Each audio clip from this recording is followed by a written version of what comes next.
Pedro Guevara Memorial National High School, Araling Panlipunan 8, World History presents Mga Sinaunang Kabiasnan.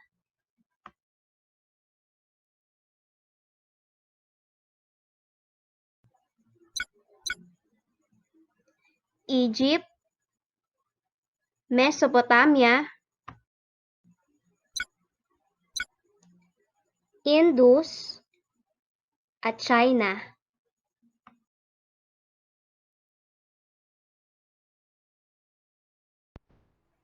Ang pinakamahalagang kasanayan sa pagkatuto ng araling ito ay nasusuri ang mga sinaunang kabiasnan sa Egypt, Mesopotamia, India at China batay sa politika, ekonomiya, kultura, relihiyon, paniniwala at lipunan.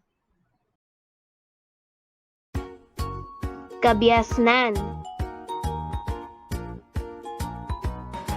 Ang kabiasnan ay isang yugto ng kaunlaran ng isang lipunan.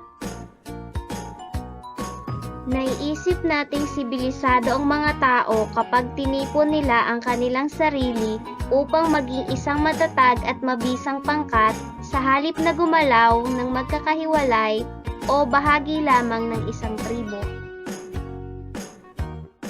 Inaasahan nating makilala ang alinmang kabiasnan sa pamamagitan ng kanilang wika, sining, arkitektura, edukasyon, at nakamit na gawaing intelektual, pamahalaan, at kakayahang makapagtanggol ng sarili. Ang sibilisasyon ay ang klase ng estado ng pamumuhay sa isang lungsod o lugar. Ito ay estado ng lipunan kung saan may sariling historical at kultural na pagkakaisa o unity. Ang ibig sabihin ng sibilisasyon ay ang mga ibinahagi o itinuro sa bansang sakop nito. Kasama na rito ang buong sistema ng pamumuhay, pag-iisip at pagkilos ng mga tao sa isang lugar. Ang sibilisasyon ay nagmula sa salitang ugat na civitas na salitang Latin. Ang ibig sabihin ng civitas ay lungsod. Kung gayon, ang sibilisasyon ay masalimuot na pamumuhay sa isang lungsod.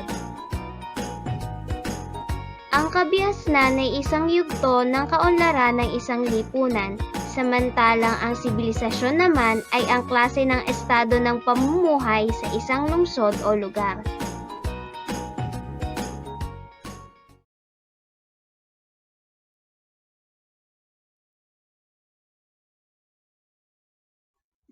Sinaunang kabiasnan sa China. Tinagurian ng China na isa sa mga dakilang bansa dahil sa kanyang kabiasnan at nakasulat na kasaysayan sa loob ng 4,000 taon. Kilala ang China sa katawagang natutulog na higante o sleeping giant dahil sa matagal na panahong hindi nito pakikisalamuha sa ibang kultura at sa pagsasara ng lupain nito sa mga dayuhan. Heograpiya ng sinaunang China. Sukat 9,560,900 square kilometer. Nagsimula ang kabiasnan sa China sa lambak ilog ng Yangtze at Huanghe, na pangunahing mga ilog sa China.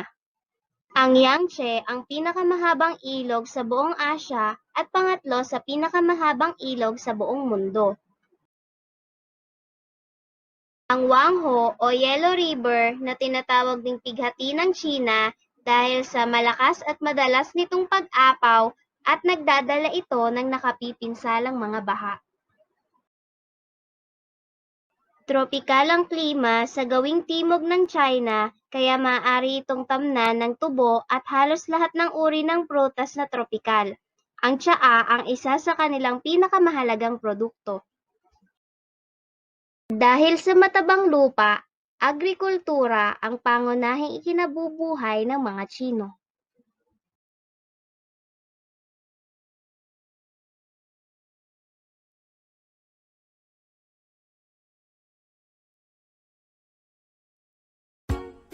Dinastiya. Ang dinastiya ay tumutukoy sa pamamahala sa isang lugar kung saan ang mga pinuno nito ay nagmula sa iisang pamilya. Noong 1700 BCE, nag-ugat ang mahabang kasaysayan ng China. May 10 angkan na umiral sa China sa loob ng halos 3,000 taon.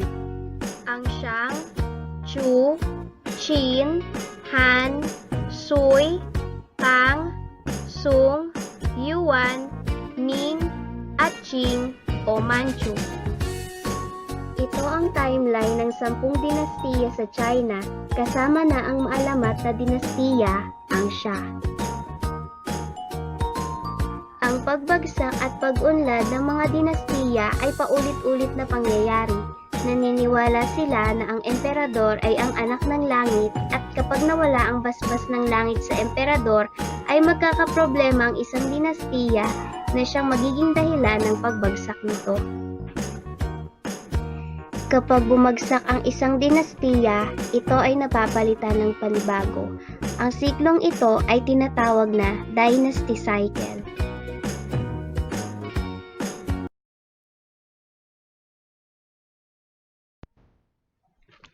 Ang kabiasnang umusbong sa China ay tinuturing na pinakamatandang kabiasnang nananatili sa buong daigdig hanggang sa kasalukuyan. Ang mga natural na hadlang sa China tulad ng mga disyerto, bulubundukin at dagat ang nagbigay daan sa pagpapanatili ng natatanging kultura ng mga sinaunang Tsino at pag-unlad ng isang kabiasnang tumagal ng halos 3,000 taon. Xia, 200 BC hanggang 1,600 o 1,500 BC. Sinasabing itinatag ni Emperor Yu sa Lambak Wangho, hindi pa lubusang napapatunayan kung nag-exist talaga ang dinastiyang ito dahil sa kakulangan ng ebidensya sa arkeolohiya. Shang, 1,700 hanggang 1,200 BC. Sinasabing ito ang pinakamaunlad na kabiasnan sa kanilang kapanahon dahil sa paggamit ng bronze. Sa kanilang kultura nag-ugat ang paniniwala sa basbas ng langit, paniniwala sa animismo, kalendaryong may 360 araw sa isang taon, at panghuhula. Ito rin ang simula ng calligraphy, na uri ng pagsulat, at paggamit ng elepante at karwahe na hinihila ng kabayo bilang sasakyan.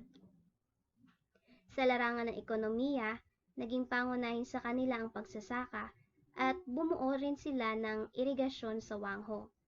Dahil nasa panahong Neolitiko na sila, marunong na silang mag-alaga ng hayop. Nakagagawa na rin sila ng mga alahas at ceramics. Bumagsak ang kabiasnan dahil sa mga Chu, mga barbaro mula sa lambak ng Wei sa kanlurang bahagi ng China. Zhou, 1,122 hanggang 256 BC.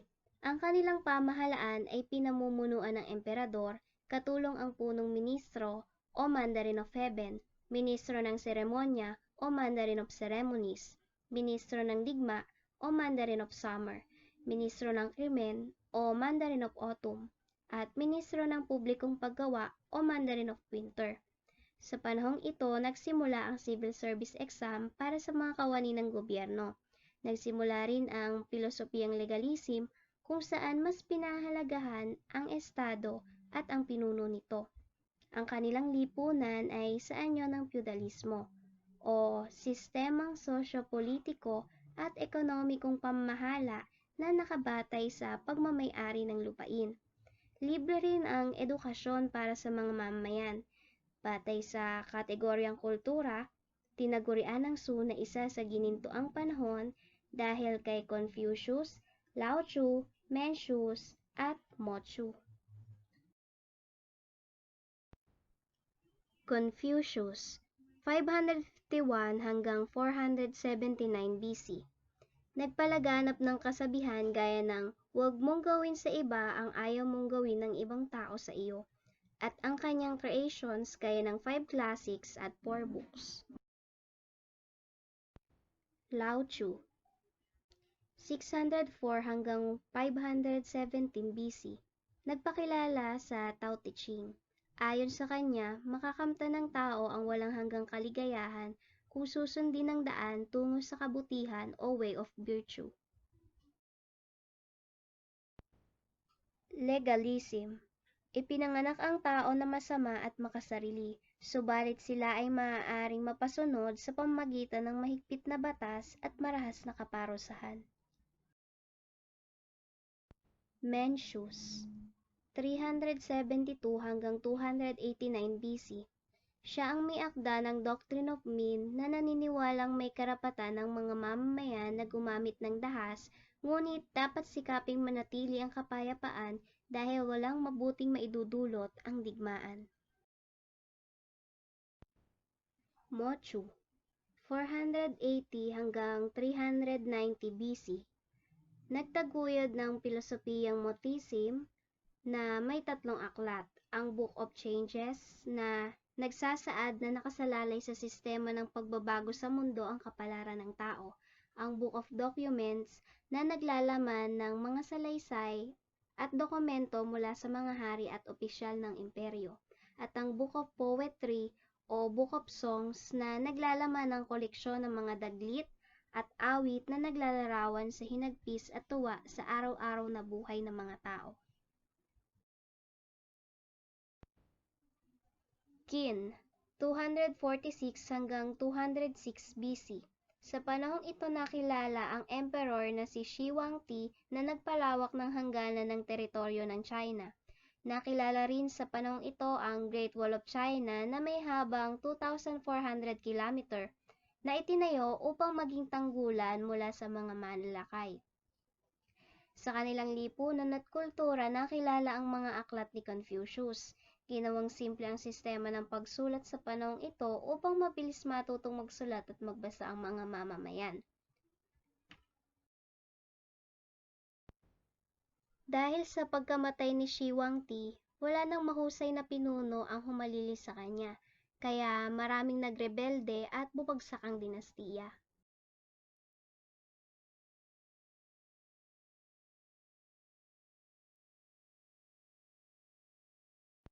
Han, 206 hanggang 219 BC. Noong 140 hanggang 87 BC, pinalawak at pinalakas ni Emperor Wuti ang kaharian. Siya rin ang naging tagapagbatas, tagapagpatupad at tagahukom ng kaharian. Katulong niya ang isang gabinete na may 2 pangkat, ang 3 duke at 9 na ministro. Sa kanilang lipunan at kultura, pinag-ibayo ang klasikong kaalaman. Sa panahong ito rin ipinakilala ang relihiyong Budismo.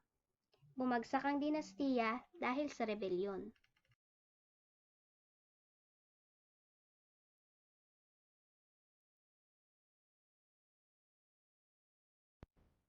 Sui, 581 hanggang 618 AD.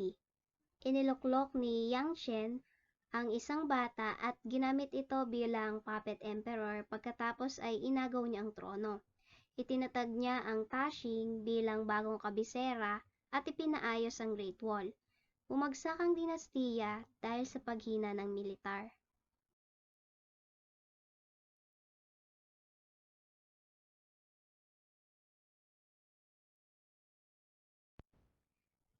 Tang, 618 hanggang 906 AD. Unang pinamahalaan ng ama ni Li Shimin at pinatalsik niya ang kanyang ama at kinilala siya bilang Emperor Taizong. Sa panahon ni Ming Wang, nakamit ang pinakamalawak na sakop nito. Sa kanilang pamahalaan, isinanib ang prefecture sa mga lalawigan at batay pa rin sa turo ni Confucius ang civil service exam. Sa kategoryang ekonomiya, ipinakilala sa kanila ang isang uri ng palay na madaling anihin at itanim. Nakilala sila sa paggawa ng makinis at makintab na porselana at maunlad na semiculture o pag-aalaga ng uod sa paggawa ng telang seda.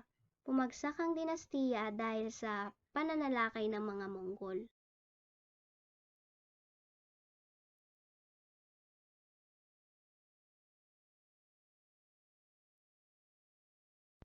Song, 960 hanggang 1278 AD, binuklod ni Taizu ang China. Ang kanilang pamahalaan ay naging mas sentralisado. Napaalis ng serbisyo sibil ng Song ang mga walang alam sa pamahalaan at militar, at hinikayat ang matatalinong mamamayan na manilbihan sa pamahalaan. Sa kanilang lipunan at kultura, pinag-ibayo ang panitikan, sining at edukasyon. Sinakop ng mga barbaro ang hilagang bahagi ng China, kaya napilitan ng Song na iwanan ang kabisera nito noong ika-12 siglo.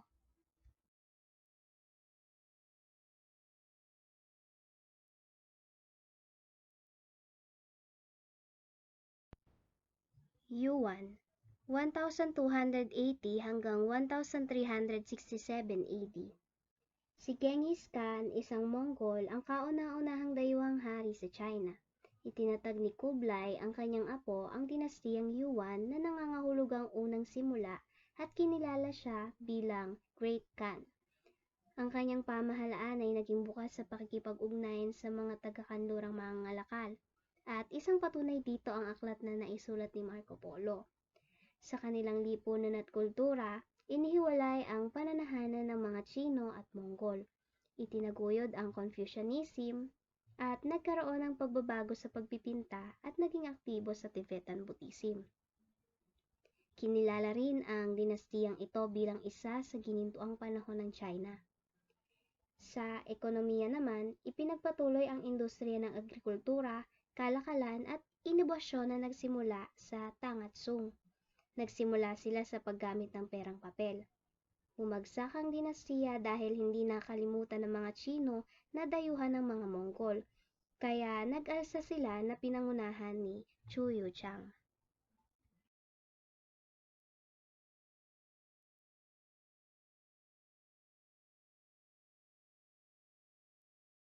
Ming, 1368 hanggang 1643 AD. Si Chu Yuchang, na kinilala bilang Emperor Wongwo, ang nagtatag nito. Nilayon niyang ibalik sa tradisyong Tsino ang estado. Sa pamahalaan ni Chu Yuchang, ibinalik at pinag-ibayo ang civil service exam sa pagpili ng opisyal. Sa kanilang lipunan at kultura, hindi katulad ng mga klasiko ang naisulat na aklat sa panahong ito, ngunit mas tinangkilik ito ng maraming tao. Naging bukas rin ang kanilang bansa sa kalakalan sa mga bansa tulad ng India, Arabia at maging sa mga bansa sa Afrika. Mamahaling porselana ang naging pinakamahalagang kalakal nila. Bumagsak ang dinastiya noong 1643. Pinahina ito ng mga pagtutol sa pagbabago sa lipunan, kasama rito ang pakikipaglaban nito sa Japan na sumalakay sa Korea.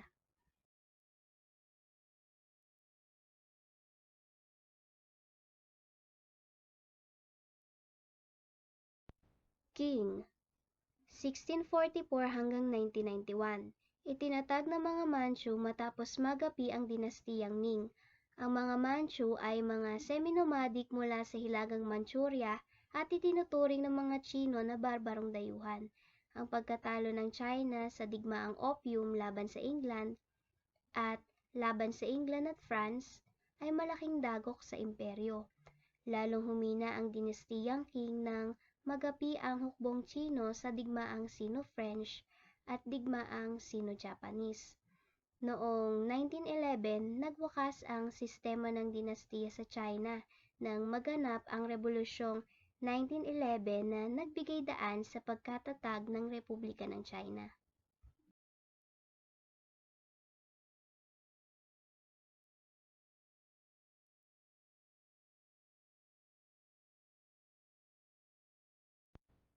Copyright Disclaimer under Section 107 of the Copyright Act, 1976. Allowance is made for fair use for purposes such as criticism, commitment, comment, news reporting, teaching, scholarship, and research. Fair use is use permitted by copyright statute that might otherwise be infringing. Non-profit, educational, or personal use tips the balance in favor of fair use. No copyright infringement intended. all rights belong to their respective owner.